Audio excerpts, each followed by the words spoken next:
चलो ऐसा और गा लेते हैं मालिक का।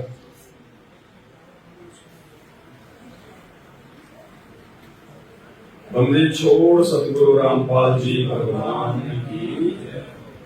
सत कबीर दवारे तेरे पर एक दास भिखारी आया है। सत कबीर दवारे थारे पर एक दास भिखारी आया। भक्ति की भिक्षा दे दी जो उम्मीद कटोरा लाया है। भक्ति की भिक्षा दे दी जो उम्मीद कटोरा लाया। तज नरसी वाले खाट नहीं मैं धन्ना जैसा जाट नहीं। तज नरसी वाले खाट नहीं मैं धन्ना जैसा जाट नहीं। मेरी मोर ध्वज सी साठ नहीं जिसने लड़का चीर चढ़ाया है। भक्ति की भिक्षा दे दी जो उम्मीद कटोरा लाया। सत कबीर दवारे थारे पर एक दास भिखारी आया है। भक्ति की भिक्षा दे दी जो उम्मीद कटोरा लाया। अब देखो क्या कह रहे हैं परमात्मा। जब भी हम अपने परमात्मा के दरबार में जाएं, उनके समागम में जाएं, सत्संग में जाएं, दर्शनों के लिए जाएं, तो भगत का हमेशा यही भाव होना चाहिए, केवल भक्ति की भीख, मर्यादाओं की भीख। सत कबीर द्वारे थारे पर एक दास भिखारी। क्योंकि परमात्मा कहते हैं गुरु समान दाता नहीं, भिखारी शिष्य समान। 3 लोक की संपदा 100 गुरु देंगे। परमात्मा दाताओं का दाता है। इन्होंने ही इस काल को 21 ब्रह्मांड भीख में दे रखे, इसके तब के बदले भीख में। तो फिर आप और हम आम जीवन की तो औकात ही क्या है। हम तो फिर जन्मजाति भिखारी हैं। तो हमने तो भक्ति की भीख मांगनी है परमात्मा से। अगर भक्ति मांगेंगे तो गुरुदेव कहते हैं उसमें परमात्मा सब कुछ दे देगा। अगर भक्ति करवानी होगी तो भक्ति के लिए जो आवश्यक चीज होंगी परमात्मा वो भी देगा। भगत को किसी चीज के भरोसे रहने नहीं देगा बिल्कुल। ये परमात्मा समर्थ का वचन है भगत जीओ। और फिलहाल जिसने 2-4 साल से नाम ले लिया और फिर भी अगर किसी चीज का अभाव है तो भाई या तो अपने श्रद्धा भाव में कमी है या मर्यादाओं में कमी है या परमात्मा नहीं चाहता कि वो चीज इसको दी जाए। क्योंकि समर्थ को पता है कि क्या देना है क्या नहीं देना है। वो जो उचित समझेगा वही देगा, उतना ही देगा। इसलिए हमने कभी भी अपने गुरुदेव भगवान से किसी भी चीज की अपनी तरफ से डिमांड नहीं करनी चाहिए। भगत ने अपने भगवान से भक्ति के अलावा मर्यादाओं के अलावा मांगना ही नहीं चाहिए। चाहे लड़का मरने वाला क्यों ना हो रहा हो, चाहे 2 टाइम से खाना क्यों ना खाया हो, समर्थ है, वो अंतर्यामी है, बालक नहीं है, उसको सब पता है। अगर वो नहीं दे रहा तो उसकी रजा है, कोई उसकी मौज है। और हमने सतगुरु की रजा में ही राजी रहना है। जो राखूं त्यों ही रहूं हमरा के चारा, और खाने जाद खरीद हूं गुलाम तुम्हारा। अरे भाई जिस परमात्मा ने हमारे को जपने के लिए भजन दे दिया, क्या वो हमारे को भोजन नहीं देगा क्या? ये तो समर्थ है ना। भाग्य हो तो भी दे दे परमात्मा। सारी लेखनी भैया सतगुरु के हाथ में है। जब चाहे लिख दे, जब चाहे काटा मार दे। तो केवल भक्ति भगवान ने करवानी होगी तो परमात्मा ऐसी बात नहीं है फिर कि भाई वो अंधा होके बैठ जाएगा। सब कुछ देगा भगवान। और नहीं मिल रहा है तो भाई भक्ति में कमी है, श्रद्धा में कमी है। क्योंकि परमात्मा कहते हैं भक्ति में श्रद्धा का लेखा सबसे पहले है। हमारी गुरुदेव भगवान के प्रति असीम श्रद्धा होनी चाहिए, असीम श्रद्धा। सब कुछ देगा भगवान। कहते हैं ना कि जिसका ये लोक सुखी नहीं उसका परलोक कहां से सुखी हो जाएगा। तो परमात्मा इस लोक को भी सुख में करेगा। भक्तों को इतना ठाट बाट देगा परमात्मा कि हम यहाँ के सुखों से हाथ जोड़ने लग जाएंगे परमात्मा से कि परमात्मा बस करो, अब इससे ज्यादा नहीं। लेकिन देगा वो अपने हिसाब से, जब उचित समझेगा। अब आम का पेड़ बोया है तो आम ही लगेंगे, उसके और कुछ नहीं लगेगा, लेकिन लगेगा उसका सिस्टम है। परमात्मा ने उसमें जो गुण डाल रखे हैं उसी हिसाब से कि वो कितने साल बाद में फल देगा। फल प्राप्त करना है तो उसकी सावधानी भी रखनी पड़ेगी, कुछ मर्यादा है, उसकी सिंचाई करनी पड़ेगी, खाद वगैरह देना पड़ेगा, आवारा जानवरों से उसकी सुरक्षा करनी पड़ेगी। तो ऐसे ही जब हम मर्यादाओं में रहकर अपनी भक्ति को सुरक्षित रखेंगे तो भाई ये तो आम वाली भक्ति है, सुख देगा ही देगा परमात्मा, उसके गुणों में है। तो मालिक हमें सिखा रहे हैं कि भगत ने केवल एक ही डिमांड करनी है, बाकी नहीं, चाहे उसकी श्वास क्यों न निकलने वाली हो। अन्यथा देख लो वर्तमान में 90% संगत को किस प्रकार से काल ने प्रभावित कर रखा है। रोजाना हजारों प्रार्थना जाती है गुरुदेव के पास, हजारों। गुरुदेव के पास तो कहां जाती है, लेकिन जो बेचारा भगत प्रार्थना लगाता है वो तो ये सोचता है कि गुरु जी के पास जाइए मेरी प्रार्थना। तो हजारों प्रार्थना लिखी जाती है आश्रमों के नंबरों पर, और भक्ति के लिए कोई प्रार्थना नहीं करता, क्योंकि भक्ति के लिए इस प्रकार से प्रार्थना करने की आवश्यकता नहीं पड़ती है। आत्मा और परमात्मा के बीच में कोई एजेंट नहीं है, कोई दलाल नहीं है। अरे हम भी भगत है, प्रार्थना सुनने वाला भी भगत है, और ये तो आत्मा से परमात्मा का सीधा संपर्क है। अगर आपकी नीयत सही है, भक्ति सही है, मर्यादा सही है, तो अपने घर से लगाओ ना भगवान को प्रार्थना, वो तो आत्मा का साथी है।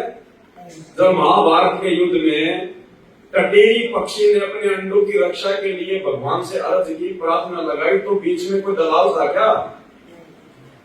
मीराबाई को जब जहर पिलाया गया तो जहर पीने से पहले बीच में उसने किसी कोऑर्डिनेटर को बीच में डाला था क्या? त्रेता युग में भगत प्रहलाद था, 84 प्रकार की यातना दी गई उसके पिता के द्वारा, क्या उसने किसी के माध्यम से भगवान से कोई प्रार्थना लगवाई थी क्या? आत्मा और परमात्मा के बीच में कोई एजेंट नहीं है। परमात्मा समर्थ है, सक्षम है, जाने जान है, अंतर्यामी है। हम रोज संध्या आरती पढ़ते हैं, अंतर्यामी एक तुम आत्म के आधार, जो तुम छोड़ो हाथ तो वही कौन उतारे। तो भगवान से हमने किसी भी प्रकार की सांसारिक या भौतिक वस्तुओं की डिमांड तो सौपन में भी नहीं करनी है।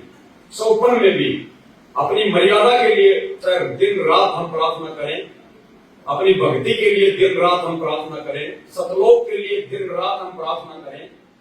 लेकिन यदि आपने इस स्टेज में पहुंचने के बाद, जैसे भगवान ने हमें साथ संगति से जोड़ दिया, हमारे को ज्ञान आधार से इतना जो है परिपक्व कर दिया, इस स्टेज में पहुंचने के बाद यदि हम भक्ति और मर्यादाओं के अलावा भगवान से कोई प्रार्थना करते हैं तो परमात्मा फिर हमारी ज्ञानहीनता के चलते हमसे दुखी होगा, नाराज होगा कि ये भी मुझे नहीं समझ पा रहे।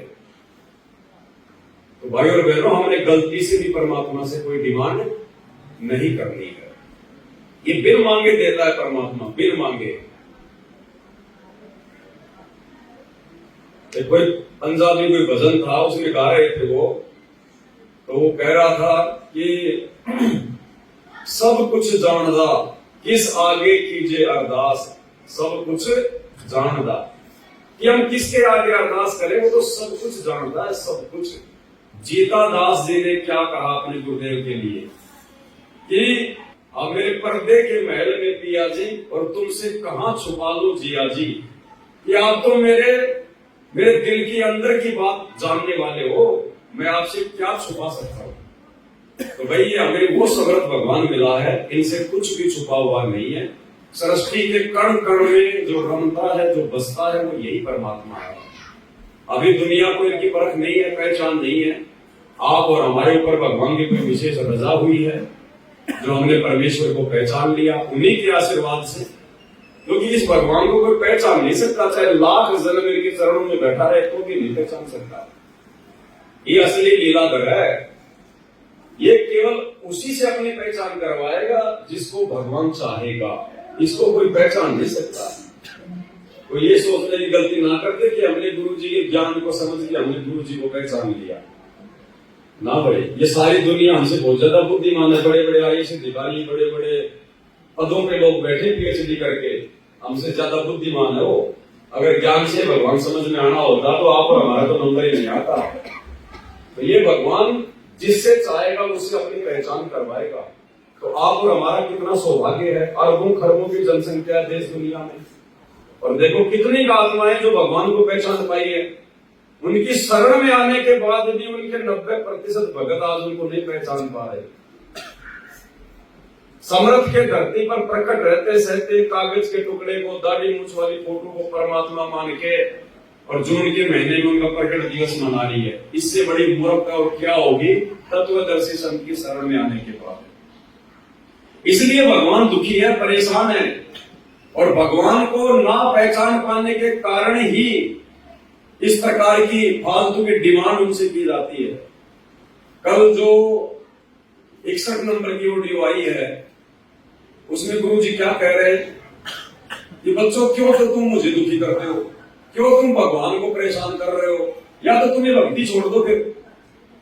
क्यों कहा गुरु जी ने कि गुरु जी के पास में किसी ने सरपंच बनने की कोई प्रार्थना भिजवाई।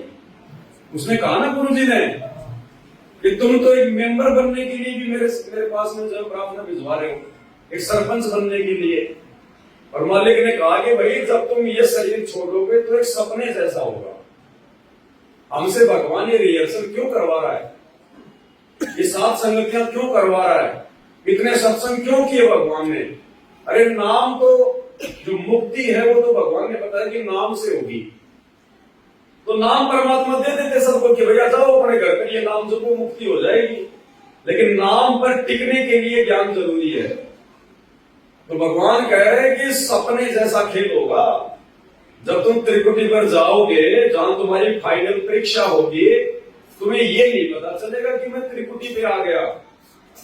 अन्यथा फिर हर कोई सावधान हो जाएगा वहां। तो ऐसा ही लगेगा जैसे सात संगति में बैठे हैं, कई समागम में बैठे हैं, कहीं कोई सत्संग में बैठे हैं, किसी आश्रम में बैठे हैं या आश्रम में जा रहे हैं, ऐसा ही लगेगा। सेम टू सेम वहां भी ऐसा का ऐसा ही माहौल है। एक्स्ट्रा हमारे दिमाग में बात नहीं आएगी कि मैं मर गया, मेरा शरीर छूट गया, मैं त्रिकुटी पे आ गया, मेरी परीक्षा है। नहीं, महसूस ही नहीं होगा। क्या पता वर्तमान में हम लोग जो है त्रिकुटी पे बैठे हैं, क्या पता वर्तमान में हम त्रिकुटी पे बैठे हैं। और ऐसे में यदि हमने गलती कर दी तो हर काम बिगड़ गया, फिर से भगवान ने नीचे भटकना पड़ेगा। तो उस ऑडियो में गुरु जी कह रहे हैं कि जब तुम एक सरपंच का छोटा सा पद छोड़ने को तैयार नहीं हो, इतना ज्ञान लेने के बाद में, तो जब तुम त्रिकुटी पर जाओगे और वहां पर तुम्हारे को देवताओं के पद का लालच दिया जाएगा, तुम उसको कैसे छोड़ोगे? छोड़ ही नहीं पाओगे तुम, और तुम फंस जाओगे काल के जाल में। तो हमने भाई और बहनों ये मांगने वाली जो परंपरा ना, हमने इसको बिल्कुल समाप्त करना है। सिर्फ भक्ति मांगनी है, मर्यादा मांगनी है, श्रद्धा भाव मांगना है। इससे ज्यादा भगवान से चाहे खाना एक टाइम ना मिले, चाहे दोनों टाइम ना मिले, चाहे भूखा रहे। धर्मदास जी 7 दिन तक भूखे रहे थे, पता है ना? 7 दिन तक। जब तीसरी बार परमात्मा ने उनको झटका दिया तो 7 दिन तक धर्मदास जी भूखे रहे थे कि परमात्मा अगर नहीं मिलोगे तो मैं अपने जो है प्राणी त्याग दूंगा। उस समय तक उन्होंने नाम दीक्षा भी नहीं ली थी, और परमात्मा को फिर आना पड़ा उसके भाव देखकर कि वास्तव में अगर मैं नहीं गया तो ये मर जाएगा, लेकिन भोजन नहीं खाएगा। तो परमात्मा हमारा समर्थ भगत जी, हमने कोई डिमांड करने की आवश्यकता नहीं है। पहले से ही गुरु जी को बहुत ज्यादा दुखी कर रखा है। हमारे जो बड़े बड़े जो भाई बहन हैं जो आश्रमों से जुड़े हुए हैं, अन्यथा पूरी सृष्टि का मालिक इतना समर्थ भगवान और रो रो के अभी सत्संग कर रहा है। हिसार जेल में बैठ के भी उनको चैन नहीं है, वहां से भी रो रो के सत्संग कर रहा है। अभी गुरु को दुखी करना ही तो है। ये गुरु ने मजबूरन सार्वजनिक तौर पर ये बातें बोलनी पड़ रही है कि क्यों तो तुम मुझे दुखी कर रहे हो, क्यों तुम भगवान को परेशान कर रहे हो। तो कितना दुखी होगा परमात्मा, सोचिए। और कहते हैं जिन बातों से गुरु दुख पावे उन बातों को दूर बहावे। अरे वो तो महान नालायक, महान नीच भगत है जिसकी करने के चलते उसका गुरु दुखी हो। माँ बाप को दुखी करते हैं वो चल जाएगा, माफी है। सतगुरु को जिसने दुखी कर दिया अपने कुकर्मों से, वो यहां से फिर पार होने के लक्षण नहीं उस आत्मा के, चाहे कितनी भक्ति क्यों न करे। तो हमने अपने भगवान से केवल एक ही प्रार्थना करनी है, भक्ति की। कोई प्रार्थना नहीं करनी, चाहे कितना है दुख, कितना है संकट, कितनी परेशानी क्यों ना आती दिखाई दे। जैसे भगत है, मेंबर बना दिया और मेंबर बन गया, खाक भक्ति कर रहा, सरपंच ही उठा दिया, वो उठ गया। तो जाना कहा तुम ये उड़ जाओगे, तो ऐसे वहां जाओगे त्रिकुटी पे, तो ये लालच वहां भी होंगे। तेरी इतनी भक्ति है वहां पर, वहां ये बनाती हो जाओगे, वहां पड़ जाओगे, चलो वहां ले चलते हैं। तो जब मैं तैयार हो जाएगा, जब यहाँ सरपंच बनना तैयार है, तो देवता बनना क्या दिक्कत आओगी इसका। इसलिए दास कहता है सुधर जाओ, क्यों तुम मुझे परेशान कर रहे हो, क्यों तुम भगवान ने दुखी कर रहे हो। इसलिए दास कहता है सुधर जाओ, क्यों तुम मुझे परेशान कर रहे हो, क्यों तुम भगवान ने दुखी कर रहे हो। इसलिए दास कहता है सुधर जाओ, क्यों तुम मुझे परेशान कर रहे हो, क्यों तुम भगवान ने दुखी कर रहे हो। अपने कर्म फोड़ने तो फोड़ लो, नाम मना लो, फिर इससे अच्छा तो इस स्कूल छोड़ दो, तुम्हारा भी रिजल्ट खराब करो। ऐसे लोगों आंख खोल लो। अब कितना बताया था, 3 लोग का राज, जय कोई जीव को कोई दे, लाख बताई क्या करे जब नहीं नाम तक।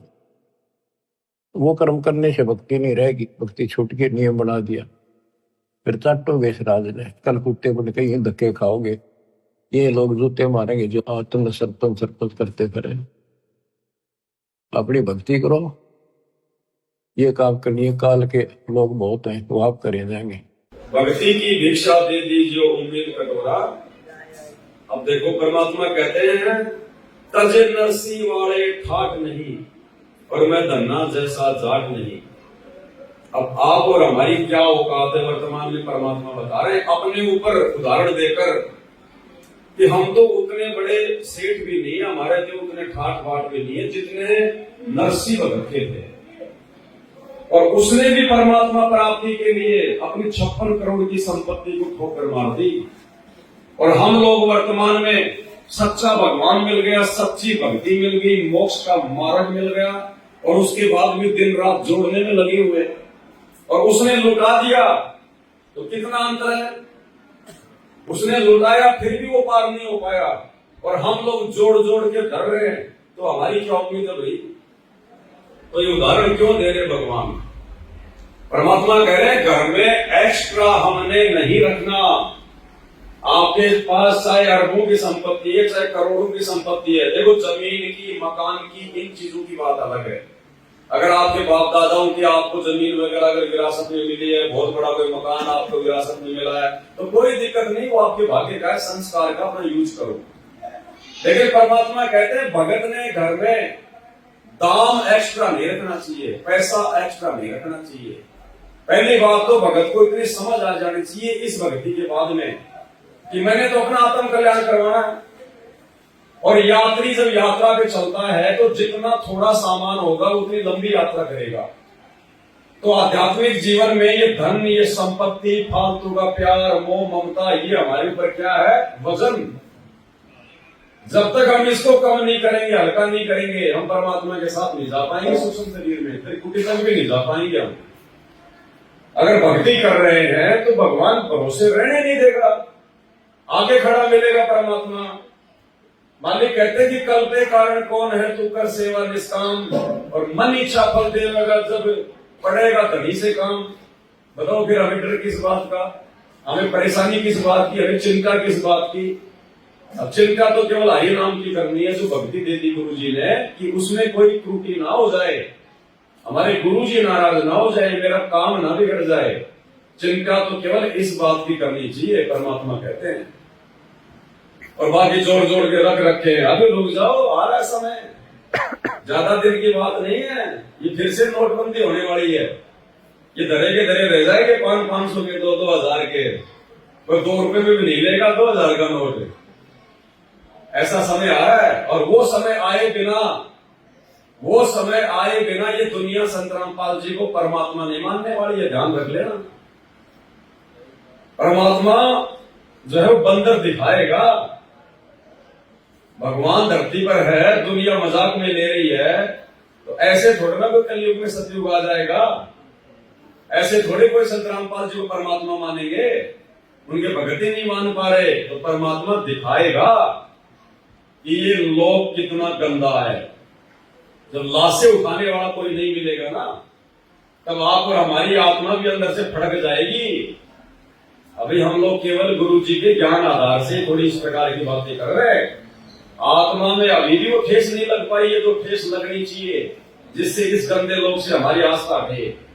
तो भगवान ऐसी परिस्थितियां पैदा करवा देगा, होंगी हमारे अपने संस्कार की, हमारे अपने जो है वो कर्मों की, लेकिन वो समय आएगा, भविष्य वक्ताओं की भविष्यवाणियां पूरी होंगी, तब जाके हमारा दिल यहां से हटेगा कि वास्तव में तो जमा कति गंदा लोग है, यहां से तो निकलना है, कुछ नहीं है।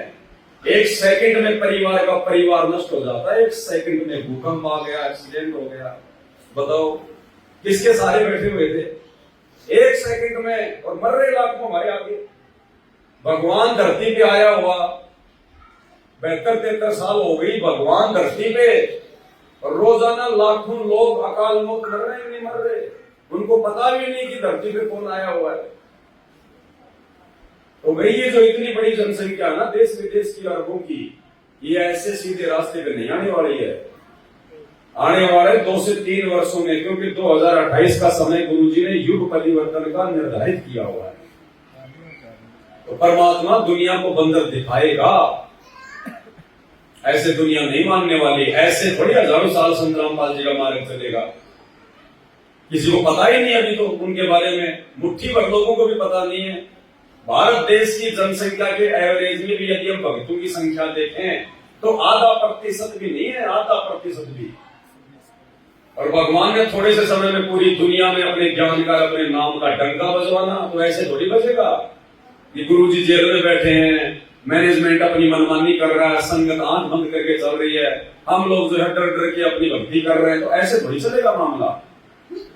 तो अचानक से ऐसी परिस्थितियां पलटेगी, किसी को भनक भी नहीं। जैसे लॉकडाउन लगा, किसी को पता था क्या? अचानक से भूकंप आ जाता, लाखों लोग मर गए वहां पे तुर्की में, किसी को मालूम था क्या? तो अचानक से परिस्थितियां पलटेगी, भक्तों को भी संभलने का मौका नहीं मिलेगा। यदि समय रहते नहीं संभले तो बाद में फिर कुछ हाथ नहीं लगेगा। तो भाई अपनी भक्ति क्रियाओं को, अपनी मर्यादाओं को पहले से ठीक कर लो। दुनिया वालों से हटके अपने भगवान में लगन लगाना सीख लो पहले ही, क्योंकि बाद में दुनिया से संपर्क नहीं होगा जब परिस्थितियां बिगड़ेंगी, और ना दुनिया मदद करेगी, वो खुद ही दौड़ेगी ऊपर हाथ करके, हमारी क्या मदद करेगी। मालिक कहते हैं बंदे से बंदा मिले, छूटे कौन उपाय, कर बंदगी निर्बंदगी पल में ले छुड़ाए। तो हमें तो मौका दे दिया भगवान ने समय से पहले, और ये मौका भी यदि हम चूक गए, अपनी भक्ति मर्यादाओं को ठीक से नहीं करेंगे, फिर परमात्मा कुछ नहीं करेगा। जब भगवान समझा रहा है चिल्ला चिल्ला के पिछले 30 वर्षों से इतना ज्ञान, इतने सत्संग, और फिर भी यदि हम उनकी बातों पर ध्यान नहीं देंगे, तो फिर भगवान भी बाद में हमारे ऊपर ध्यान नहीं देगा, फिर चाहे कितने रोग, कितने चिल्ला। तो आप और हमारी तो वो औकात भी नहीं है वर्तमान में जो नरसिंह भगत की थी, जो धर्मदास की थी, कि भगवान मेरे अंदर तो अभी तक ज्ञान आधार से वो चिंतन मनन भी शुरू नहीं हुआ कि मैं अपने आत्म कल्याण के लिए जो वस्तुएं भक्ति मार्ग में बाधक है उनका मैं त्याग कर दूं। हमारे अंदर तो वो भी नहीं है। मैं धन्ना जैसा जाट नहीं, धन्ना भगत जी परमात्मा कहते हैं बीज का दान करना कोई सामान्य बात नहीं है, वो परिस्थितियों पर निर्भर करता है। आज हमारे को नॉर्मल लग रहा है सुनने में, सोचो ये परिस्थिति उस समय की 400-500 साल पहले की बात, और उस समय कोई धंधा नहीं, कोई नौकरी नहीं, केवल आदमी अपनी जमीन पे आश्रित होता था, वरना भूखा मरो। दूसरा कोई किसी को अनाज देता नहीं था, क्योंकि अनाज इतना होता ही नहीं था। और उस समय बीज को भी जो है मतलब दान कर देना, साधु संतों को खिला देना, तो कितना ज्यादा उसको विश्वास था परमात्मा पे।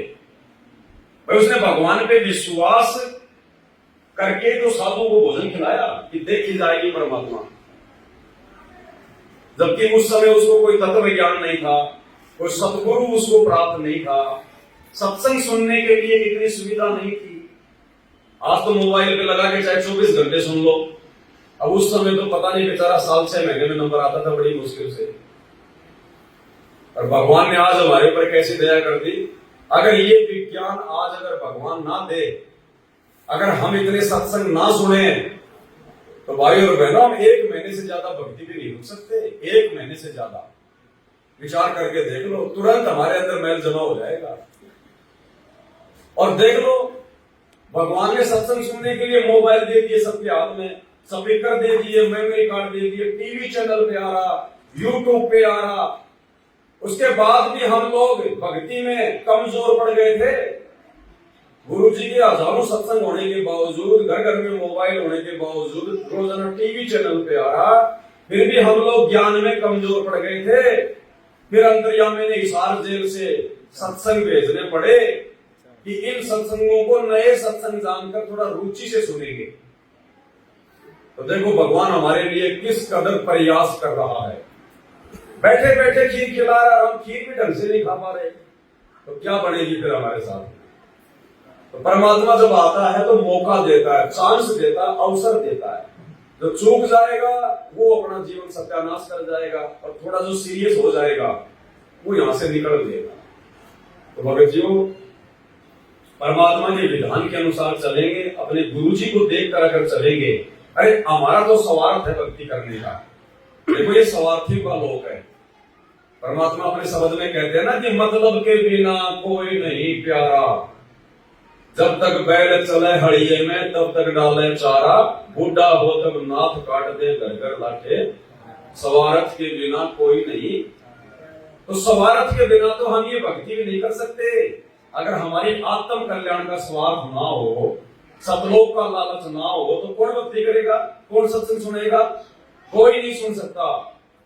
लेकिन भगवान का क्या स्वार्थ है, उनको क्या लालच है? वे तो परमार्थ के लिए निस्वार्थ भाव से 21 महीने की जेल पहले 10 साल से अब जेल काट रहे हैं। किस लिए हुई? उनको क्या स्वार्थ है? उनका तो एक पैर सतलोक में, एक पैर दूसरे ब्रह्मांड में, उनको थोड़ी जाना सतलोक। तो देखो निस्वार्थ भाव से परमार्थ के लिए यदि कोई इस कदर अवर्णनीय संघर्ष कर सकता है तो केवल परमात्मा है। तो हमारे अंदर तो धन्ना भगत जैसा भी विश्वास नहीं है अपने भगवान के ऊपर। कल ही अगर अकाल पड़ जाए ना, कल ही अकाल पड़ जाए तो सत्सेवकों में भी 50% हाथ फैला देंगे, कहीं लंगरों में जाके लाइन में लग जाएंगे। तो भाई हम चाहे मरे चाहे जिए, ये शरीर उस भगवान का, ये श्वास उस भगवान की, पिंड प्राण जिन देने दाना, गरीब दास जाकू कुर्बाना। और वर्तमान में हम उसकी शरण में, तो हमने भाई उस पर विश्वास करके बैठना पड़ेगा। समर्थ है, आएगा, लेकिन आएगा कब? लास्ट में आता है। ऐसा नहीं कि आपत्ति आएगी भगवान सामने आके खड़ा हो जाएगा, फिर हमारा क्या पता चलेगा हमने, हमारे अंदर कितना विश्वास है, कितनी भक्ति है, कितना धैर्य है, उस चीज का मालूम कैसे पड़ेगा? तो भगवान आता बिल्कुल एंड पॉइंट पे, कि जब भगत बिल्कुल टूटने वाला हो, मरने वाला हो, तब आके परमात्मा हाथ पकड़ता है भगत का। 7 दिन तक धर्मदास जी भूखे रहे, मरने वाले थे, तब आए परमात्मा। दूसरे दिन भी आ सकते थे, तीसरे दिन भी आ सकते थे, लेकिन भगवान संभालेगा एंड पॉइंट पे। तो भाई तब तक हमने भी रुकना पड़ेगा। बरवाला कांड के बाद बहुत सारे लोग, अरे गुरुजी 2 महीने में आ रहे हैं, 2 महीने में आ रहे हैं, गुरुजी 2 साल में आ रहे हैं। फिर लोगों ने देखा, रहे यार ये तो ड्रामेबाजी हो रही है, अभी तक तो आए नहीं गुरुजी, अब आगे भी क्या आएंगे, छोड़ो ना। कोई दूसरे पंथ में चला गया, कोई कहीं भग गया। और त्रेता युग में बेलड़ी 1000 साल तक उसने श्री रामचंद्र जी का जंगल में इंतजार किया था। उसके गुरु ने कह दिया था कि ऐसे ऐसे दशरथ का बेटा आएगा।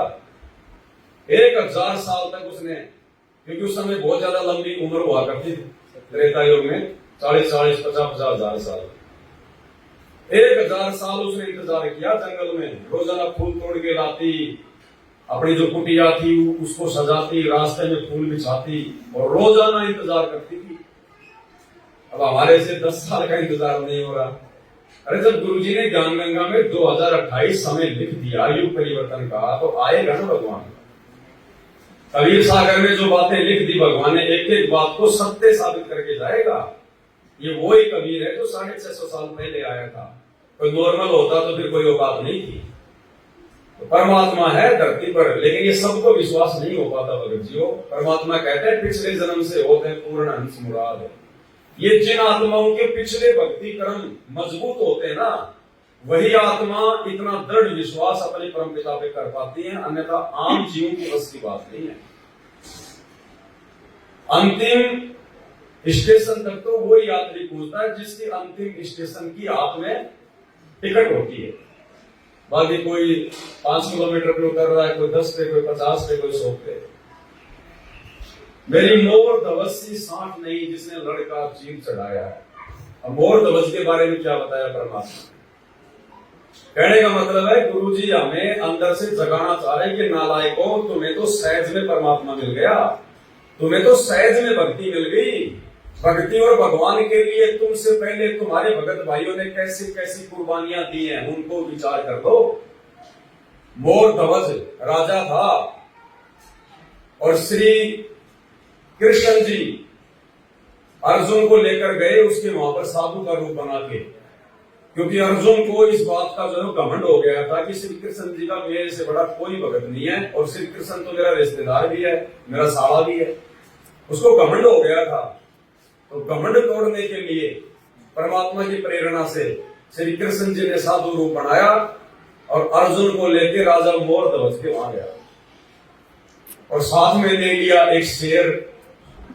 अब गुरु जी ने बताया कि वो शेर वैसा वैसा शेर नहीं था, खुद कबीर परमात्मा ही शेर बने थे, अन्यथा वैसा शेर होता तो खा जाता वहां पे उसको, ताम्र ध्वज को, लोगों की भक्ति से आस्था हट जाती। तो परमात्मा खुद बड़े शेर और उनके साथ में गए। और वहां जैसे उनको पता चला कि भाई बाग में भाई कोई साधु आया, तो पहले बड़ी इज्जत हुआ करती थी साधु महात्माओं की। अभी भी देख लो 40-50 साल पहले कितनी इज्जत होती थी। गांव में कोई पंडित होता था ना, उसके बराबर गांव का सरपंच भी नहीं बैठा करता था, उसको खाट पे बैठाते थे, बाकी गांव वाले नीचे जमीन में बैठा करते थे, इतनी इज्जत थी।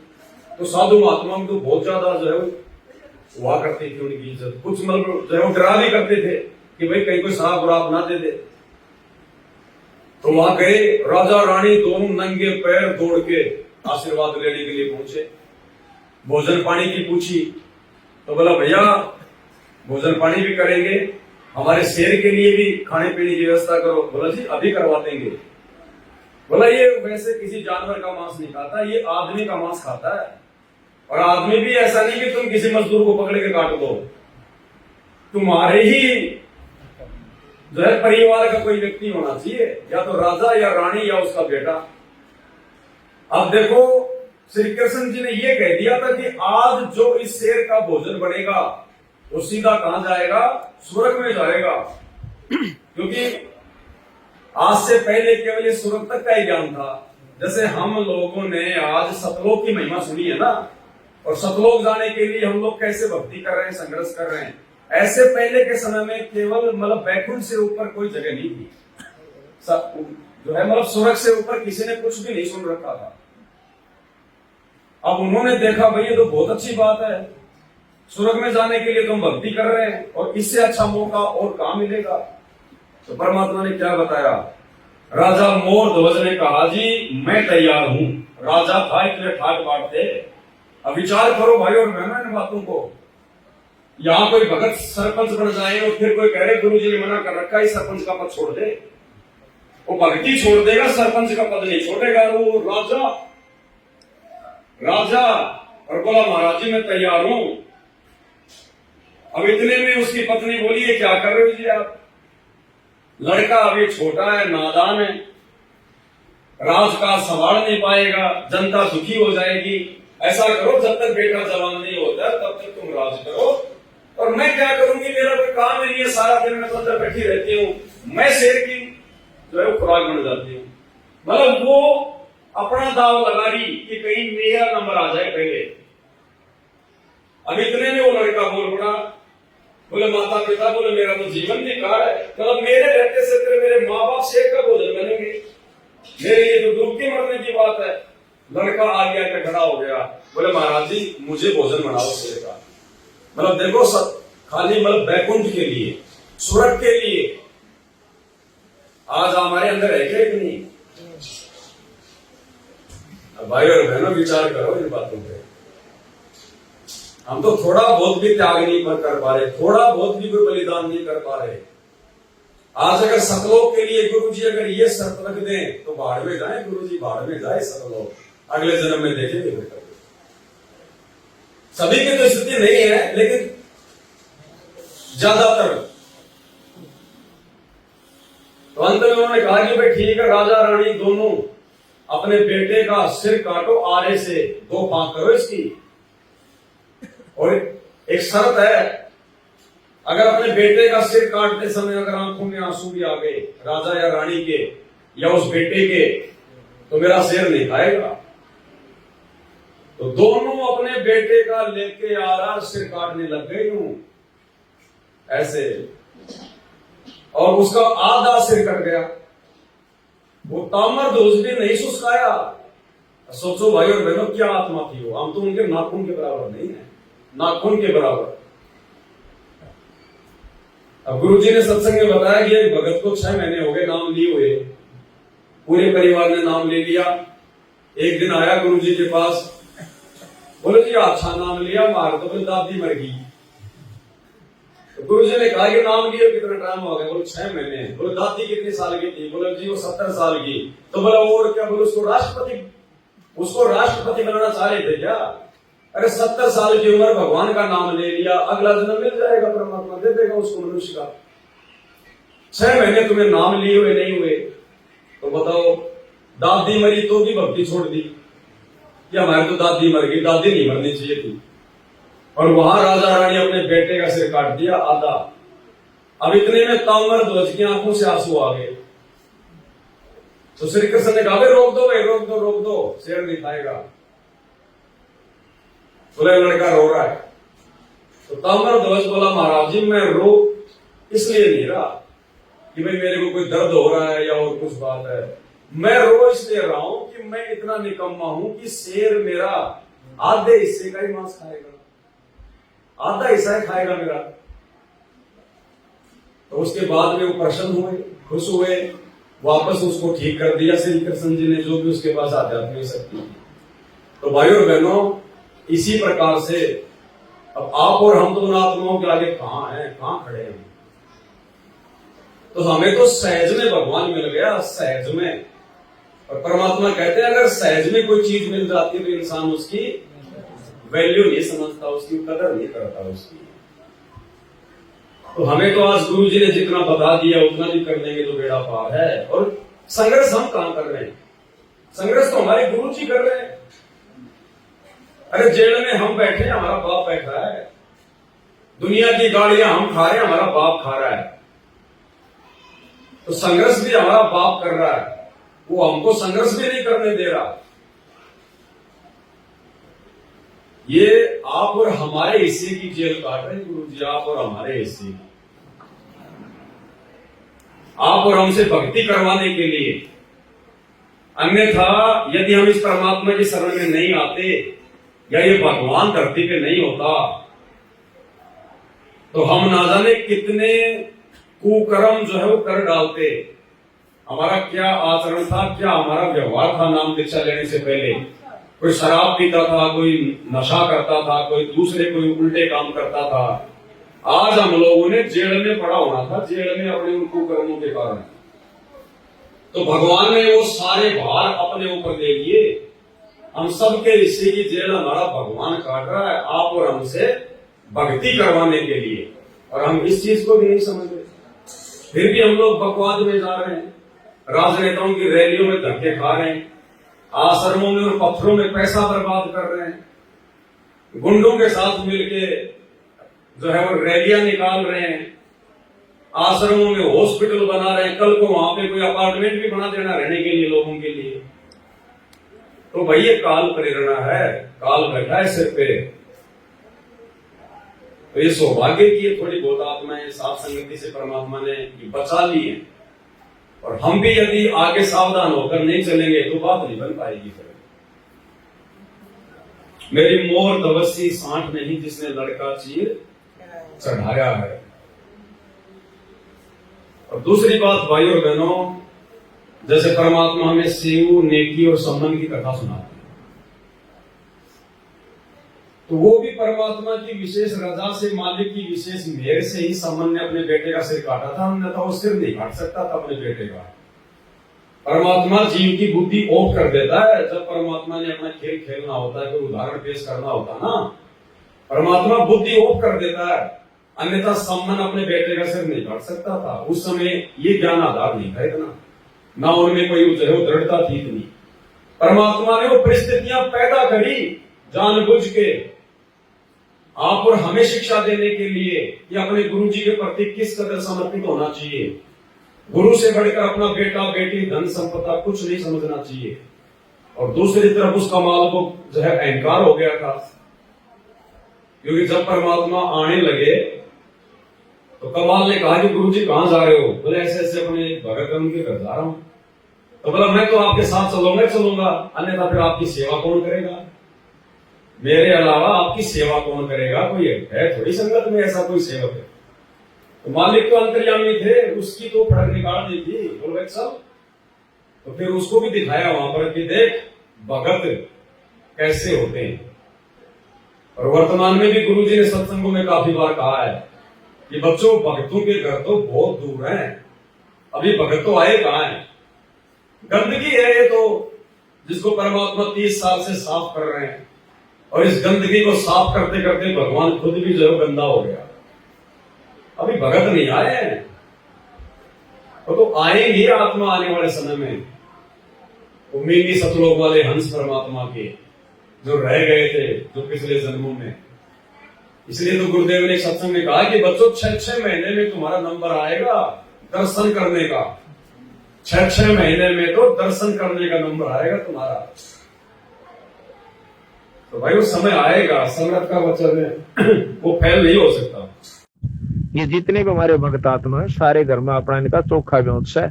सिर्फ सेवा करण खातिर आ जा को 2 दिन को 4 दिन जिसकी जिसकी छुट्टी होती है। कोई पुलिस महकमे में है, कोई वैसे है, और कोई रिटायर है। ये सूबेदार भगत जी है, ये जींद से आए हैं सेवा के खातिर। और ये बदस्ताम फूल है, अच्छा मतलब सांपले से आए हैं, स्पेशल आए थे वहां बेचारे को सत्संग सुन खातिर अवश्य काम। तुम्हारा ड्राइवर आया नहीं, तेने बोला जी चलो मैं ले चलूंगा जीप आपकी। एक सफेद लड़का ले रखा था मजदूर, इसने बहुत लंबा चौड़ा काम से इसका, बहुत अच्छा ठाठ भगवान की दात है। वो मजदूर वापस भेज दिया, मोटरसाइकिल वहां खड़ी कर दी, सारे काम को डिसमिस कर मेरी गेल हो लिया, यहाँ पर सत्संग सेवा करने खातिर जीप में ले चलूंगा आपकी। तो ये सिर्फ यूं ढाला गिरन खातिर आवा साहब ने कि ये काम करने के थे, तुम भूल रहे सो। आगे हमने समय भी नहीं मिलेगा, कदे तुमने सोचो कि हम रोज आया करेंगे थारे। 6 महीना में भी आपका एक दिन नंबर आओगा, और ऐसा समय आओगा कि आपने इतनी दूर तो दर्शन करने पड़ा करेंगे। आज तो हम घर घर आकर आपको सहारा दे रहे हैं, सब समझा रहे हैं। बच्चे जो से बचपन में आंगली पकड़ के पढ़ाने पड़ा करें मास्टर ने।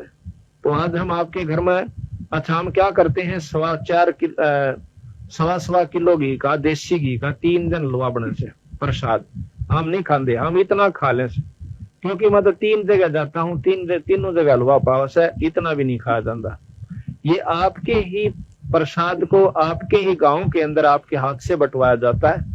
और एक इसमें देसी घी की जोत जड़ है 48 घंटे तक, एक धूप जगह से। ये एक हवन और ये धर्म यज्ञ और आने वाले भगत आत्माओं की जो सेवा होती है, कहते हैं 68 का फल एक है, द्वारा संत जमाया। एक संत को घर में रोटी खवा दे 68 तीर्थ का फल मिलता है। ये आज जितने भी है ये संत है, लत्ते लाल पैर से संत नहीं होता। कदे कोई ने सोचा गल में माला गालीर कान पड़वा लिए वो संत होता है? संत जो सत नाम देता है, बंदी छोड़ का भजन करता है, वो चाहे गृहस्थी है अर्थे वैसे। तो ये जितने भी आज संत आए इस परिवार को फल मिलेगा। तो इस प्रकार हम अपने किराए तो यहाँ आते हैं, जितने भी भगत से अपना किराया ला कर आते हैं। तो शेख फरीद जैसा तप नहीं, मेरा वाल्मीक जैसा जप नहीं। शेख फरीद जैसा तप नहीं, मेरा वाल्मीक जैसा जप नहीं। मंसूर सियान हक नहीं, जिसने टुकड़े सिर कराया है। भक्ति की शादी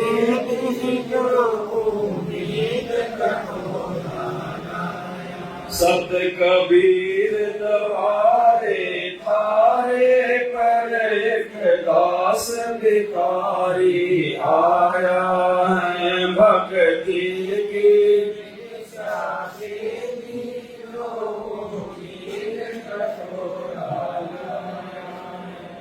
शेख फरीद जैसा तप नहीं। अब भाई और बहनों, तप जो है इस भक्ति में भी बताया गुरु जी ने, लेकिन इस भक्ति में वो तप नहीं है जो पहले लोग शास्त्र विधि को त्याग के जो घोर जो मनमाना जो किया करते थे तप, जैसे जंगलों में चले गए, एक पैर पे खड़े हो गए, कोई धूना लगा लिया, शेख फरीद जैसे कुएं में उल्टा उलट गया, वो तप नहीं है। लेकिन इस भक्ति में भी तप है। हम परमात्मा की मर्यादा निभाने के लिए घर वालों की, रिश्तेदारों की, समाज की जो गालियां सहन करते हैं, माता बहनें मार पिटाई सहन करती हैं, या कोई ओछी मंदी बातें सहन करता है, तो वो उस भगत का जो है तप बन रहा है। वो भगत यदि सहन कर रहा है तो उस भगत का क्या बन रहा है? तप बन रहा है। हम परमात्मा का नित्य नियम करते हैं 1 घंटे, वो हमारा क्या बन रहा है? तप बन रहा है। सत्संग में हम लोग बैठ जाते हैं शांति से, थोड़ी बहुत कोई परेशानी होती है उसको भी हम लोग सहन कर लेते हैं, वो क्या बन रहा है? तप बन रहा है। तो इस भक्ति में भी है तप। लेकिन जैसा तप शेख फरीद ने किया परमात्मा प्राप्ति के लिए, भले उसकी साधना सही नहीं थी उस समय तक, जब तक परमात्मा नहीं मिले, लेकिन वो आत्मा किस कदर परमात्मा प्राप्ति के लिए तप कर रही थी। 12 साल तक रोजाना सुबह जाके कुएं में उल्टा रस्सी बांध के पैर में लटक जाता था, शाम को रस्सी खींच के फिर ऊपर आ जाता था। 12 साल तक। और आप और हम आरती भी नहीं करते ढंग से, आरती भी मोबाइल में लगा के छोड़ देते हैं। कोई भैंस को पानी पिलाने चला गया, वापस आए तो देखा रमेड़ी पूरी हो गई। बच्चा स्कूल छोड़ने जा रहा है, मोबाइल जेब में डाल लिया, रमेड़ी हो रही है, आरती हो रही है। रास्ते में कोई गांव वाला मिल गया, उससे भी बातचीत हो रही है, नित्य भी चल रहा है। ये नहीं चलेगा भाई और बहनों, ये शुरुआती स्थिति है। शुरुआती में नहीं कह सकते, नियम तो भक्ति का शुरू से लास्ट तक एक ही रहता है। लेकिन जब तक ज्ञान नहीं होता पूरा, तब तक ठीक है भाई, थोड़ा बहुत आदमी सहारा ले सकता है। हम आरती भी 3 टाइम के समय निकाल के नहीं कर सकते तो सब लोग क्या खाक जाएंगे। हम तो फिर सांसारिक काम धंधों को ज्यादा महत्व दे रहे हैं, जबकि देना चाहिए भगवान की भक्ति को सबसे ज्यादा महत्व। जीवन में जो प्रथम स्थान है गुरु जी की भक्ति को देना चाहिए, और दे रहे सांसारिक काम धंधों को। तो बताओ फिर हम सब लोग जाने की उम्मीद कहां करें? तो कम से कम 3 समय की आरती तो भक्ति बोध में हाथ में लेके हम करें। जो अनपढ़ है, नेत्रहीन है, बुजुर्ग है, बैठ के कर लो, लेट के कर लो। नहीं अगर उसको जो है भक्ति बोध आती, उसको पढ़ना, कोई अनपढ़ है तो गुरु जी की ऑडियो वीडियो के साथ में कर लो। लेकिन भागते खाते पीते दौड़ते दौड़ते तो मत करो। समय तो निकालो, कम से कम शुरू तो करो, भगवान से अरदास तो करो। हमारे मन में कभी बात आती ही नहीं तो भगवान ही फिर क्या करेगा बताओ? अरे जो मांगेगा उसी को तो देगा भगवान। हम समय मांगते नहीं भगवान से, क्योंकि हमें आवश्यकता ही नहीं है। तो देखो कितनी बड़ी दया बख्शी है गुरु जी ने आप और हमारे ऊपर। सबसे पहले तो भगवान ने हमारे को ढंग से एक जगह बैठ के या खड़े होकर जैसे भी है, परमात्मा ने हमारे को आरती करना सिखाया। आरती के लिए समय दिया परमात्मा ने। मंत्र भी चलो ठीक हम जैसा भी कर रहे हैं, लेकिन बैठ के भी समय निकाल के भी हम करते हैं मंत्र। सत्संग भी सुनते हैं हम, भगवान का चिंतन मनन भी करते हैं। तो जब तक हम इन क्रियाओं को सही प्रकार से नहीं करेंगे तो इनका रिजल्ट भी सही नहीं आएगा। तो थोड़ा बहुत जो तप है, इस भक्ति में जो संघर्ष है, वो भी हमने करना होगा, तभी परमात्मा प्रसन्न होगा। शेख फरीद जैसा तप नहीं, मेरा वाल्मीकि जैसा जप नहीं। उल्टी साधना में महर्षि वाल्मीकि राम राम राम राम राम राम हजारों साल बीत गए और हमारे से प्रथम मंत्र भी नहीं होता पूरा एक बार में। जबकि हमें तो असली राम का नाम मिला हुआ है। तो सोचिए वो आत्माएं क्या होंगी, हम क्या हैं। तो कहने का मतलब ये नहीं है परमात्मा का कि वाल्मीकि की जगह हम भी बैठ जाएं सुबह से लेकर शाम तक अपना मंत्री जाप करते रहे, नहीं। लेकिन भगवान ने जितना आदेश दिया है कम से कम उतना तो करे शांति से, विधि विधान से, तो भी हमारी बात बन जाएगी। मंसूर सी अनल हक नहीं जिसने टुकड़े शरीर करवाया है। मंसूर अली शरीर के टुकड़े टुकड़े करवा दिए उसने, टुकड़े टुकड़े। लेकिन उसके गुरु ने समस्त वेद ऋषि ने जो मंत्र दिया था उसने हार नहीं मानी, झुका नहीं। वो मौलवियों के आगे, धर्म गुरुओं के आगे अपने गुरु के द्वारा दिए गए मंत्र को जाप करता रहा, छोड़ा नहीं। काल ने बहुत कोशिश की, बहुत जोर लगाया, ये मंत्र जाप करना छोड़ दे। अनल हक का होता है मैं ही परमात्मा हूं, अनल हक मैं ही परमात्मा हूं। और मुसलमान धर्म में कोई ये कहते कि भाई परमात्मा साकार रूप में है तो उसको मार दिया जाता है। अब तो ऐसी बात नहीं है, उस समय की तो बहुत समझाया मुल्ला मौलवियों ने, लेकिन मंसूर नहीं माना। वो तो कुर्बान हो गया था अपने गुरुदेव भगवान पर, उसके टुकड़े टुकड़े कर दिए, लेकिन भक्ति नहीं छोड़ी। और यहाँ थोड़ा सा दबाव दे दिया सास ससुर ने, उसके पति ने 2 डंडे मार दिए, 2-4 गाड़ी निकाल दी, घर से धक्का मार दिया। दूसरे दिन आज ठीक है कोई बात नहीं, भगत जी क्या करें मजबूरी है। तो ये मजबूरी तो अगले जन्म में फिर गधा बनेंगे, फिर आ जाएंगे सामने, फिर कुम्हार मारेगा लट, वो मजबूरी खाने पड़ेंगे। तो ये व्रत तो खाने पड़ेंगे, चाहे वर्तमान में खा लो, चाहे आगे फिर चाहे गधा बन के खा लो। वर्तमान में खा लोगे तो हल्के में भी काम निकल जाएगा और काम भी बढ़ जाएगा, और बाद में फिर बात नहीं बढ़ेगी कोई। तो गुरुदेव भगवान हमें ये समझाना चाहते हैं कि तुम थोड़ा भक्ति की तरफ बढ़ो, थोड़ा लगन लगाओ। खुद भगवान भी भक्ति करके दिखाता हमें धरती पर आकर एक भगत बन के।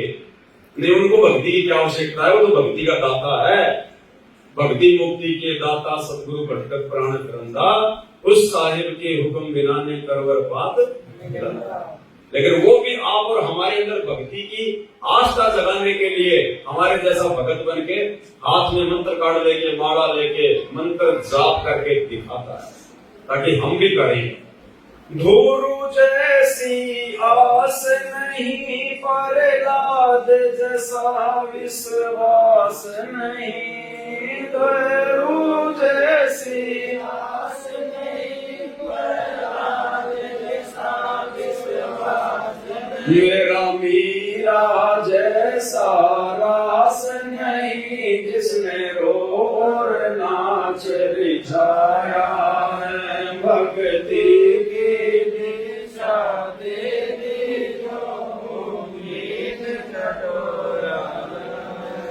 सत कबीर द्वारे थारे पर एक दास भिखारी आया है। भक्ति की भिक्षा दे दी जो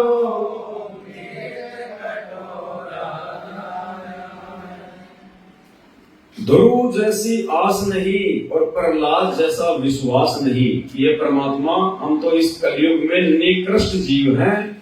हमारे अंदर तो आपसे इतना ज्ञान लेने के बाद, सच्ची भक्ति लेने के बाद भी ध्रुव जैसी आस भी नहीं है, उम्मीद भी नहीं है भगवान प्राप्ति की। हम लग जरूर रहे हैं, लेकिन अंदर से अभी भी वो कसक नहीं है। जबकि ध्रुव 5-6 साल की उम्र बताई परमात्मा ने, और जैसा भी ज्ञान था उस समय लोकवेद के अनुसार जंगल में चला गया। लोगों ने ये कह रखा कि भगवान जंगल में जाने से मिलेगा, तपस्या करने से मिलेगा, गुफाओं में जाने से मिलेगा। तो जैसा उस समय भगवान की प्राप्ति का जो भी उल्टा सीधा मार्ग था उसने तुरंत पकड़ लिया और जंगल में चला गया। रास्ते में परमात्मा ने दया बख्शी उसके भाव देख के, क्योंकि मालिक अंतर्यामी है। अगर गुरु के अंदर अगर वो कसक नहीं होती, परमात्मा नहीं मिलता उसको, वो धक्के खाता फिर जंगल में। सामने से परमात्मा आ गए नारद जी का रूप बढ़ा के, बोले बेटा कहां जा रहा है? गुरु जी भगवान के लिए जा रहा हूं, भगवान पाऊंगा। बोल कहां? जंगल में। बोले जंगल में थोड़ी मिलता है, बोलो जी और कैसे मिलता है? बोलो गुरु बनाना पड़ता है। तो उसी समय ध्रुव उसके पिछले संस्कार थे, तुरंत परमात्मा के चरणों में गिर गया कि जी आपसे बढ़िया गुरु और कहां मिलेगा फिर। और परमात्मा ने उसको मंत्र दिया और 6 महीने के अंदर अंदर उसने परमात्मा प्राप्ति कर दी। विष्णु का ध्यान लगा के विष्णु रूप में परमात्मा आ गए। बोले मांग बेटा क्या मांगता है? बोले जी मेरे को राज दे दो। परमात्मा ने कहा रे नालायक, अरे ये तो मैं तेरे को वैसे ही दे देता, मांगने वाली चीज मांगनी चाहिए थी तेरे को। भक्ति मांगता, कोई वैकुंठ मांगता, मुक्ति मांगता, ये तो मैं तेरे को वैसे ही दे देता। लेकिन उसने तो राज्य के लिए तो सिस्टम शुरू किया था। तो कहते हैं राज्य प्राप्ति के लिए भी ध्रुव ने जिस लगन से भगवान की प्राप्ति करी, भगवान में ध्यान लगाया, कसक लगाई, आज आप और हमारे अंदर तो सतलोक के लिए भी वो कसक नहीं है उसके जितनी भी। इसलिए परमात्मा कहते हैं महापुरुषों की जीवनी को देखकर विचार करो, तुम्हें तो वो भक्ति धन मिल गया जिसके लिए लोगों ने लाखों साल जंगलों में शरीर गाड़ दिया और फिर परमात्मा के छाया के भी दर्शन नहीं हुए, तुम्हारे सामने तो साक्षात आके प्रकट हो गया। तो भाई और बहनों, भक्ति को प्राथमिकता हमने अंत तक देनी पड़ेगी। ध्रुव जैसी आस नहीं, प्रहलाद जैसा विश्वास नहीं। प्रहलाद भगत के जैसा विश्वास चाहिए परमात्मा की प्राप्ति के लिए, जिसके विश्वास को देखकर भगवान को भी नरसिंह रूप धारण करके आना पड़ा।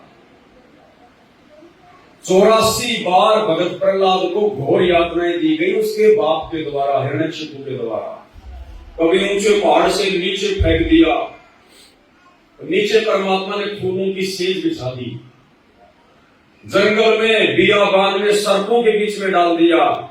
उसको प्रहलाद को जब होश आया तो देखा सांप, बहुत सारे सांप फण से उसके ऊपर छाया करके खड़े हैं, उसके चेहरे के ऊपर छाया कर रखे हैं सांप। और भी ना जाने कैसी कैसी यातनाएं दी, होलिका के माध्यम से आग में जलाने का प्रयास किया, लेकिन उस प्रहलाद ने अपना विश्वास नहीं तोड़ा अपने परमात्मा से। और यही बात भगवान कहते हैं कि अगर भक्ति सफल करनी है तो भक्ति चाहे थोड़ी कर लो, सबसे पहले मर्यादा और विश्वास। कह कबीर सुनो भाई साधो मैं तो हूं, विश्वास जरूरी है। अगर विश्वास डगमगा गया, मन में यदि कोई कच्चापन आ गया, तो भक्ति चाहे फिर कितनी कर लें, परमात्मा फिर साथी नहीं होगा। ठीक है, जैसा करेंगे वैसा देगा भगवान। साहेब हगना राक्षी जब मांगो तब दे। लेकिन हमारा जो मेन जो काम है मोक्ष वाला, वो अधूरा रह जाएगा। तो हमें विश्वास भी करना पड़ेगा आज हमारे गुरु जी के ऊपर। और विश्वास ना करने के लिए कोई जगह छोड़ी नहीं गुरु जी ने। ऐसी कौन सी वो बात है, कौन सा वो प्रमाण है जो परमात्मा ने हमारे सामने ना रखा हो। जो मंत्र दे दिए, मंत्रों को उन्होंने साबित कर दिया, महापुरुषों की जीवनी से, उनकी पुस्तकों से साबित कर दिया कि भाई देखो ये लिखे हुए हैं और इन्होंने भी यही मंत्र जाप किए, वो गवाही दे रहे हैं। गीता में दिखा दिया, वेदों में दिखा दिया, दूसरे धर्मों की धर्म पुस्तकों में दिखा दिया। और उसके बाद जो भगवान के जो गुण होते हैं, उनके शरण में आने के बाद में जो सुख मिलते हैं, वो सुख दे दिए गुरु जी ने, जो लाख जन्म में भी हम लोग नहीं प्राप्त कर सकते थे। हमारे दादे परदादा खेतों में हल चलाते चलाते मर गए, पूरी जिंदगी एक जोड़ी कपड़ा और एक जूती। और आज भगवान ने देखो कैसे अपने भक्तों को हाथों पे रखा हुआ है। ये दुनिया आज जितनी सुख सुविधाओं में जी रही है ना, भौतिक सुख सुविधाओं में, ये परमात्मा के कारण है।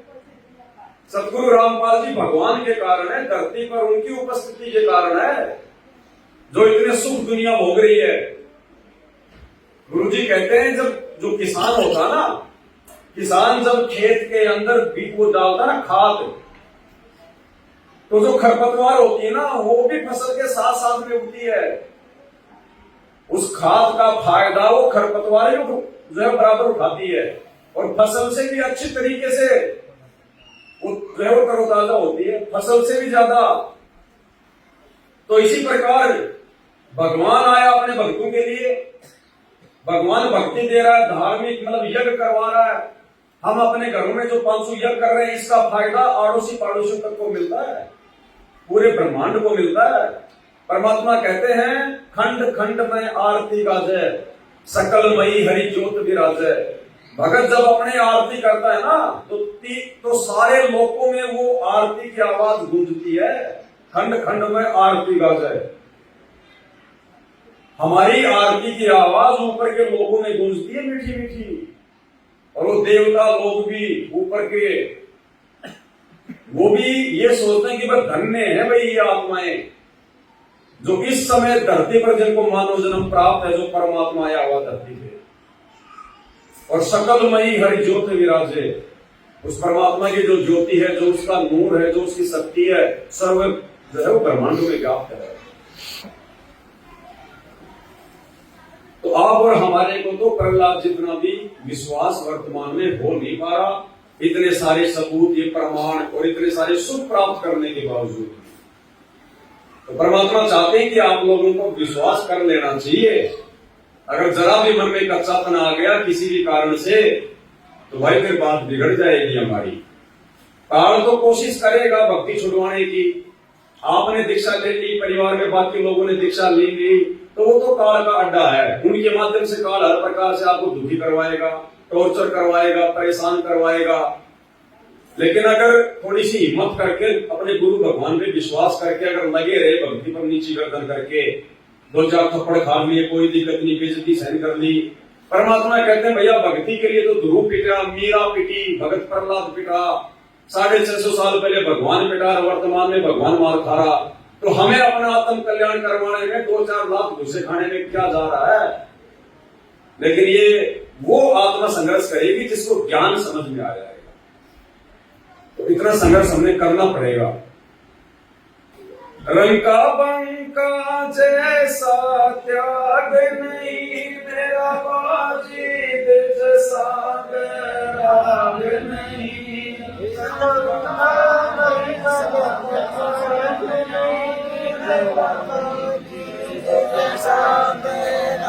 मेरा कर्मा जैसा भाग नहीं, जिसका आन के चढ़ा खाया है। भक्ति की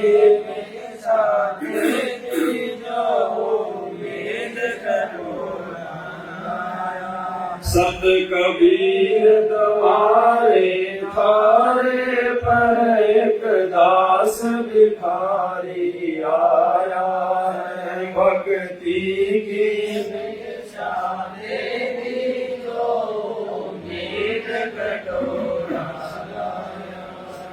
रंका बंका जैसा त्याग नहीं, मेरा बाजीद जैसा बैराग नहीं। रंका बंका 13वीं शताब्दी की बात है, जब नामदेव जी हुए थे, आज इतना ही है। तो रंका बंका उनका त्याग क्या बताया परमात्मा ने।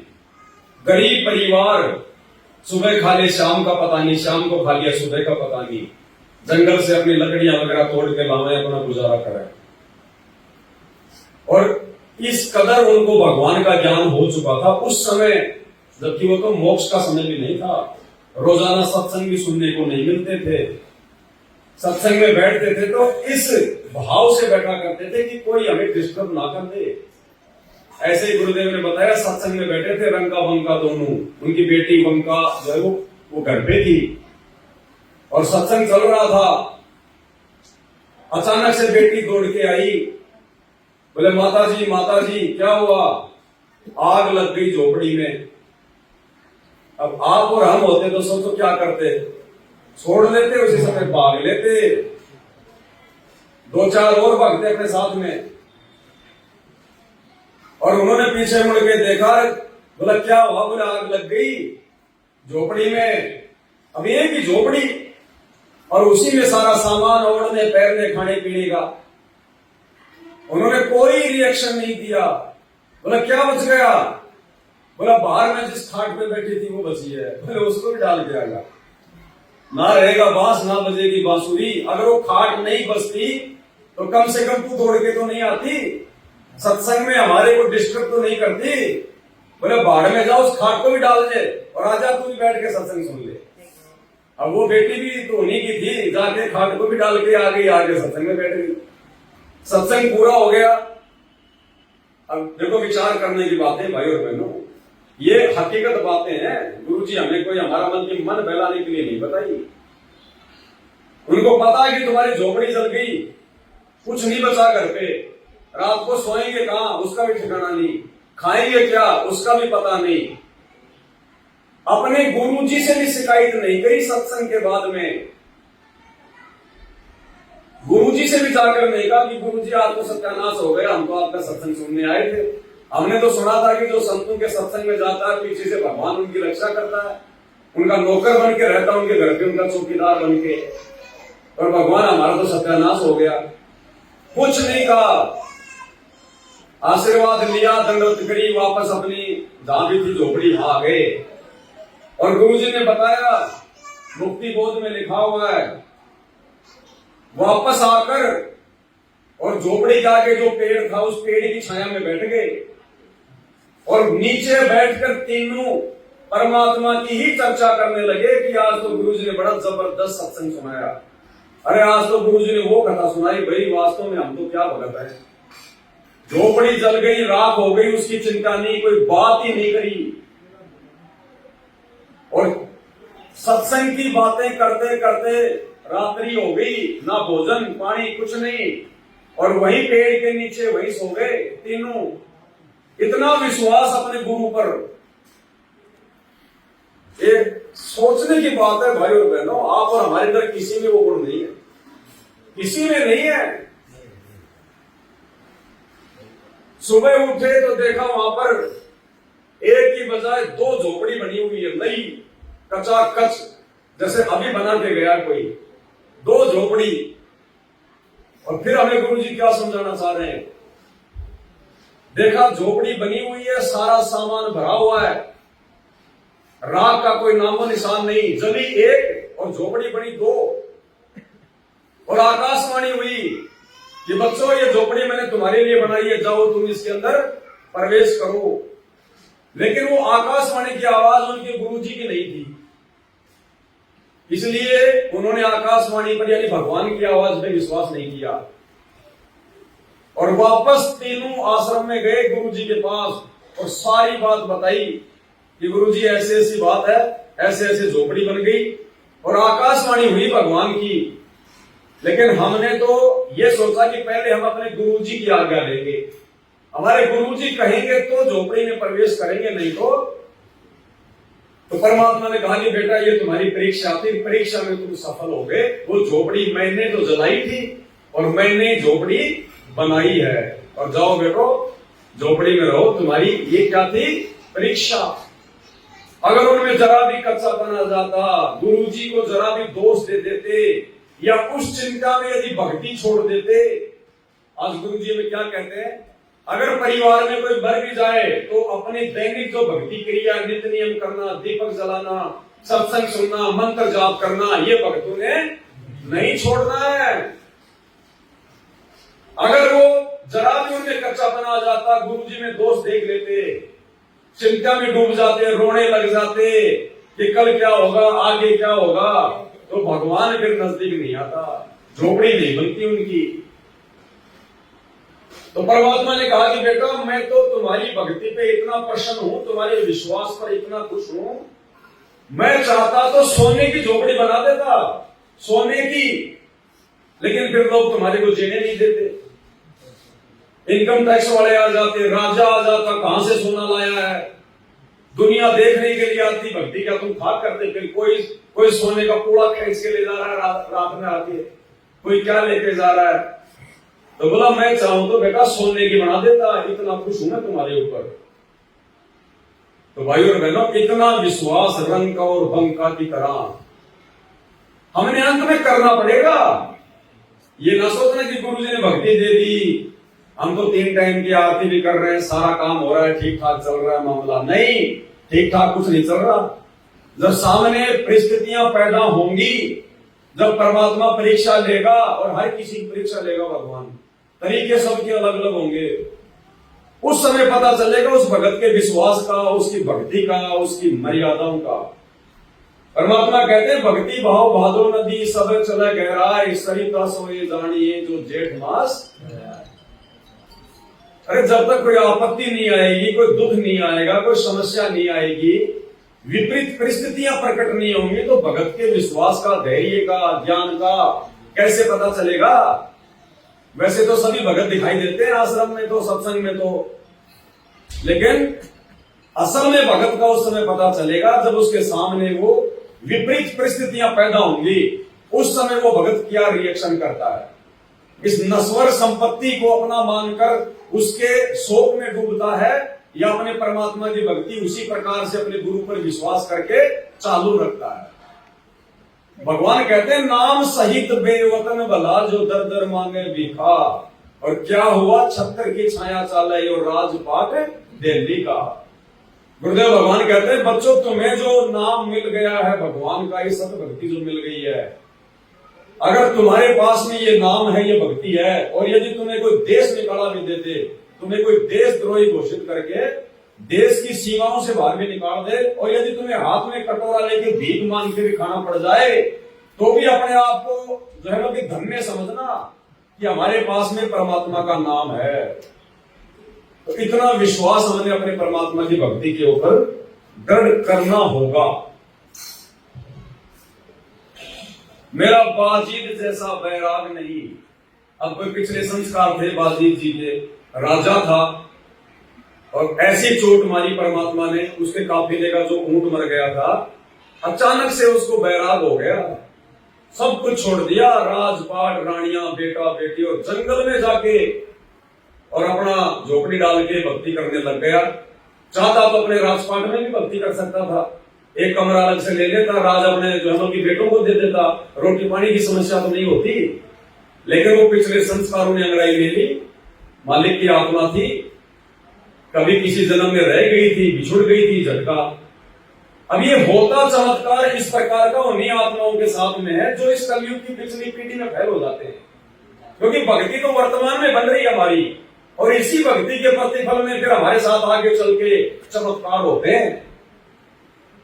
भाई एक बात बताओ, आज लोग विष्णु की भक्ति कर रहे हैं, मंदिर में जा रहे हैं, और उनके घरों में तो सारे के सारे दुख हैं, परेशानियां, संकट हैं, और उसी विष्णु की भक्ति त्रेता में भगत किया करता था प्रहलाद, ना कभी वो मंदिर में गया, उसके साथ में क्यों भगवान ने चमत्कार कर दिया?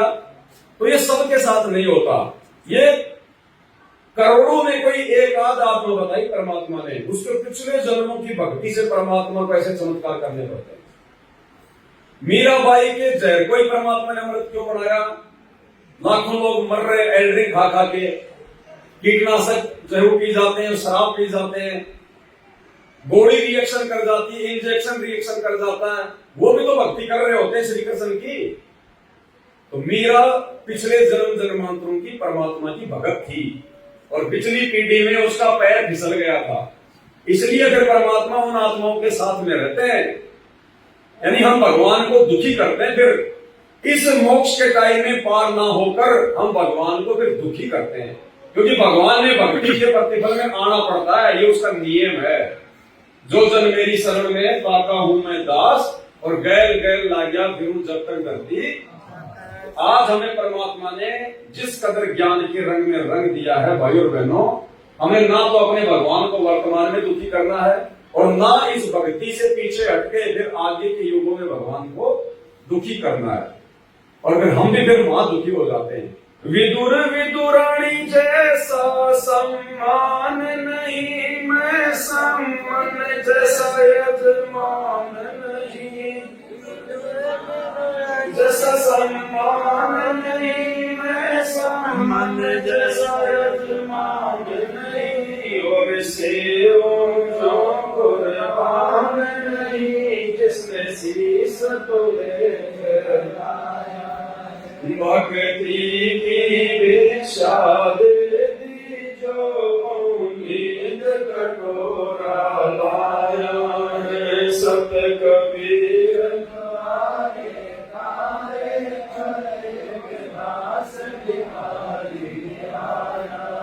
भक्ति की भिक्षा दे दी जो उम्मीद कटोरा।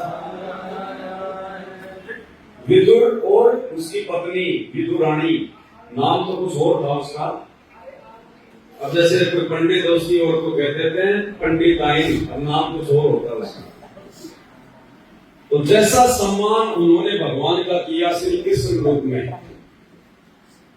क्योंकि जब महाभारत के युद्ध से पहले शांति दूत बनकर श्री कृष्ण जी गए थे, दुर्योधन के पास गए, पांडवों के पास गए, तो दुर्योधन नहीं माना।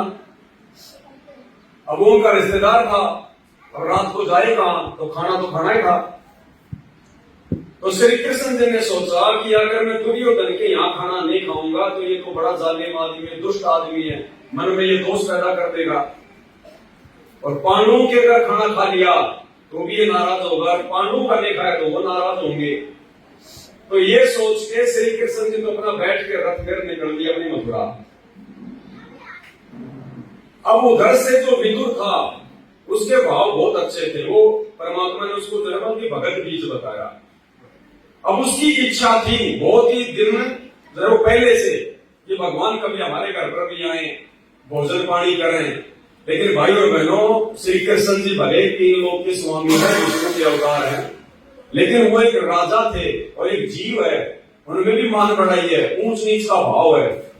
अब श्री कृष्ण जी उसके घर जाना नहीं चाहते थे कि भाई वो मतलब जो है गरीब परिवार से था, लेकिन उस विदुर के भाव को देखकर कबीर परमेश्वर सतगुरु रामपाल जी श्री कृष्ण जी का रूप बनाया और विदुर के घर पे परमात्मा चले गए। अब उनको विश्वास ही नहीं हुआ, जैसे नेकी और सम्मान को विश्वास नहीं हुआ कि हम गरीबों की झोपड़ी पर हमारा भगवान, वो तो हक्का बक्का हो गए, देखते देखते सकल की तरफ ऐसे ही। तो कमाल बोला है, 2 आदमी खड़े रखोगे क्या, भगवान को अंदर नहीं बुलाओगे? तब उनकी वो चौंध टूटी। तो ऐसे विदुर ने तो हक्का बक्का रह गए श्री कृष्ण जी को देखकर, क्योंकि उस समय श्री कृष्ण जी बहुत बड़ी तोप थे। भाई जिसने जो है कंस को मार दिया तो बहुत बड़ी तोप बने हुए थे, कंस के चाणूर को मार दिया था उस समय तक, तो बहुत बड़ी तोप थे। तो वो बड़े अचंभित हुए कि भगवान आज हमारे घर पे, हमारे दरबार पे। उनको अंदर बैठाया, फिर जैसा हम लोग सुनते हैं कि वो उनके प्यार में इतने पागल हो गए कि वो जो विदुरानी थी वो भगवान को खिलाने के लिए वो केले छील रही थी, और छील के वो केला तो नीचे डाल रही और भगवान को जो छिलके खिला रही। उसको ये नहीं पता मैं केले खिला रही हूँ, छिलके। तो परमात्मा ने वहां गए और उनके छिलके भी खाए भगवान ने, जैसे बिरणी के झूठे पेड़ कोई रामचंद्र ने थोड़ी खाए थे, वो तो राजा का लड़का था, वो तो शकल में नहीं देखता ऐसे। खुद परमात्मा सतगुरु रामपाल जी भगवान, ये कबीर भगवान, इसको चाहे कबीर कहो चाहे सतगुरु रामपाल जी कहो, बात एक ही है। त्रेता में उसको मुनिंद्र कहते थे, द्वापर में करुणा में, सतयुग में उसको सतसुब्रत कहते थे। अब अगर हम कहीं पे सीधा अगर हम मुनिंद्र ऋषि का नाम लेंगे तो हमारे दिमाग में कौन आएगा? कबीर भगवान। तो ऐसे चाहे गरीबदास जी कहो चाहे सतगुरु रामपाल जी कहो, ये कबीर भगवान ही है, इनका वेदों में नाम कबीर है। बाकी तो न जाने असंख्य रूप बना के, असंख्य नाम धर के परमात्मा कितनी बार आए, कितनी बार गए। तो परमेश्वर अपनी अच्छी और प्यारी आत्माओं के विश्वास को बनाए रखने के लिए इस प्रकार की लीलाएं करते हैं। विदुर विद्रोणी जैसा सम्मान नहीं, यानी आप और हम तो आज भगवान का इतना सम्मान करने के योग्य भी नहीं है। अरे सम्मान तो दूर की बात है, हमने तो उल्टे कर्म करके बरवाला कांड में भगवान को दुखी करने के लिए जेल में बैठाने पे मजबूर कर दिया। सम्मान क्या खाक करेंगे? विदुर विद्रोणी जैसा सम्मान नहीं, मैं सम्मान जैसा यजमान नहीं। सम्मान कितना बड़ा यजमान था, अपना बेटा काट दिया भगवान की इज्जत के लिए। अब जानबूझ के भगवान ने परिस्थितियां पैदा की उस समय। सम्मान के भाग्य में अपने बेटे का सिर काटना लिखा हुआ नहीं था। परमात्मा ने बताया ऐसा उसके भाग्य में नहीं था कि वो अपने बेटे का मतलब सिर काटे। परमात्मा ने परिस्थितियां पैदा करी। अरे क्या कोई आपको 1 किलो आटा भी कोई उधार नहीं देगा क्या इतने बड़े गांव में? और क्या और दिन क्या उनको उधार नहीं दिया करते थे क्या? लेकिन जिस दिन भगवान उनके घर पे गए, पूरे नगर में घर घर जाके आ गए, जो भी कुछ उनके पास में था वो गिरवी रखने को तैयार हो गए, लेकिन 1 किलो आटा किसी ने नहीं दिया। क्या संभव है ऐसा? भगवान की प्रेरणा से नहीं दिया किसी ने भी, क्योंकि मालिक ने लीला करनी थी, उदाहरण पेश करना था, उस कमाल की आंखें खोलनी थी। 1 किलो आटा भी नहीं मिला और परिस्थिति ऐसी पैदा हो गई, उनको अपने बेटे का सिर काटना पड़ा कि आज यदि हमारे भगवान यहां से भूखे पेट चले गए तो ये नगर डूब जाएगा। ये ऑटोमेटिक सिस्टम होता है। आज तो खैर परमात्मा संत रूप में धरती में प्रकट है, ये मोक्ष का टाइम है। नहीं तो जिस कदर लोगों ने आज भगवान के साथ में जो नाइंसाफी की है ना समझ के, ये सत्यानाश हो जाना था पूरी जगह की धरती का। और देख लेना आने वाले समय में इस हरियाणा में जितनी काल है, चाहे वो तबाही मचाएगा, उतनी कहीं नहीं मिलती हिंदुस्तान में। काल क्या कहता है गीता अध्याय 18 श्लोक नंबर 63 में कि अर्जुन, मैं तुझे गुप्त से अति गुप्त भेद बताता हूं, मेरा भी इष्ट देव वही है। भाई जब काल के इष्ट देव को इस कदर दुखी किया जाएगा तो काल क्या करेगा?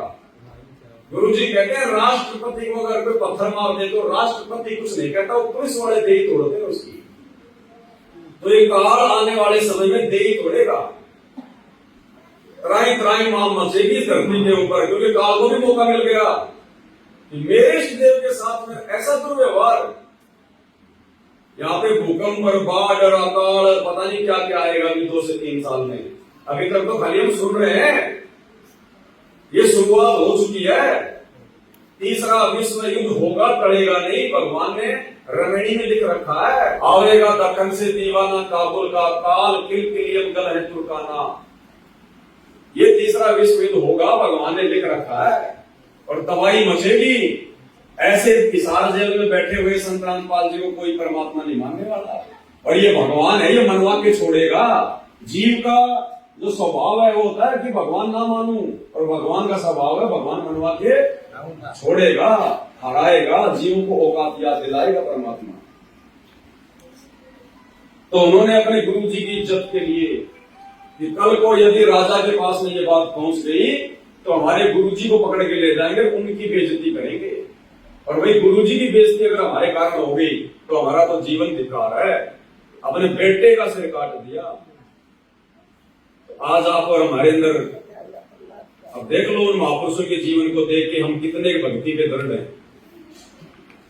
अगर भाई और बहनों थोड़े से अगर बुद्धि से विचार करें, हमारे अंदर तो सामाजिक जीवन जीने की कॉमन सेंस भी नहीं है। भक्ति तो बहुत दूर की बात है, वो कॉमन सेंस भी नहीं बची है। 90% संगत का ये हाल है, बुरा हाल। जगत में और उनमें कोई अंतर नहीं है, सिवाय संत रामपाल जी के भगत होने के ठप्पे के। सिर्फ इतना है कि बाबा रामपाल जी का भगत है, बाकी जगत में और भगतों में कोई अंतर नहीं है। जगत वालों में भी सोच विचार है, कॉमन सेंस है, भगतों में नहीं है, लकीर के फकीर है। बंदी छोड़ सतगुरु रामपाल जी भगवान की जय हो। सतगुरु रामपाल जी भगवान की जय हो। बंदी छोड़ सतगुरु रामपाल जी भगवान की जय हो।